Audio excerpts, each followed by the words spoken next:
Merci, Monsieur le Président. Donc évidemment, puisque la question portait aujourd'hui, et Monsieur le Conseiller d'État a partiellement répondu à ma question suivante, mais très partiellement. Donc si l'OCB écroule sous les demandes de bourse aujourd'hui, malgré tous les efforts qui ont été consentis et qui sont faits, et je crois, Monsieur le Conseiller d'État, qu'en sera-t-il demain?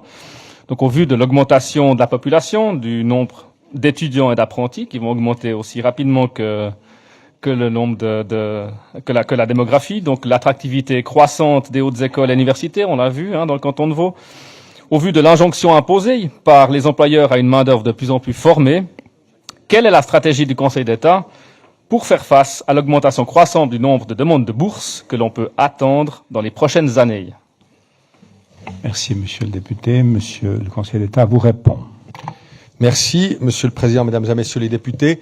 Je commence peut-être par rappeler, encore une fois, je l'ai déjà fait une fois ici, que si nous avons un accroissement du travail des offices qui s'occupent de ces prestations, bourses et subsides, c'est évidemment parce qu'on a plutôt étendu les barèmes et étendu les conditions d'octroi. Si on avait fait l'inverse, si on avait réduit les conditions d'octroi, eh ben on aurait moins de travail à faire dans les offices. Donc, faut toujours s'en rappeler. C'est forcément, il y a toute médaille a son revers. Quand on fait de telles avancées, tant du côté des bourses, quand on regarde l'évolution du budget des bourses, elle est spectaculaire. Le nombre de nouveaux ayants droit est important chaque année. Dans le domaine de l'OVAM, on en a, et des subsides maladie, on en a assez parlé. Donc évidemment, quand on octroie davantage de soutien, eh ben, le revers de la médaille, c'est qu'il faut gérer ces demandes. Ça s'anticipe le mieux possible, mais il y a forcément des phases un peu difficiles.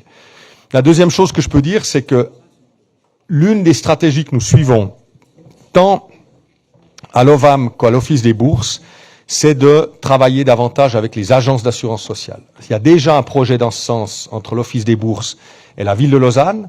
L'agence de Lausanne fournit un travail de préparation des dossiers pour faire en sorte que le dossier soit immédiatement taxable quand il arrive à l'Office des bourses. C'est exactement la même chose que nous faisons dans le domaine des subsides. Notre idée, c'est que ces offices cantonaux, dont la croissance des effectifs répond aux procédures très lourdes, budgétaires, création de DPT que vous connaissez et que vous validez chaque année, eh bien, devraient pouvoir s'appuyer sur un réseau d'agences dont on veut renforcer les compétences pour que ces pics puissent être gérés par les renforts que ces agences peuvent apporter. Mais pour ça, évidemment, il faut qu'il y ait aussi un mouvement dans les agences de concentration. Je suis allé hier inaugurer la nouvelle agence unique du district de l'Ouest lausannois. Toutes les communes du district de Lausanne du district de l'Ouest de Lausanne ont accepté de concentrer leurs agences à Renan.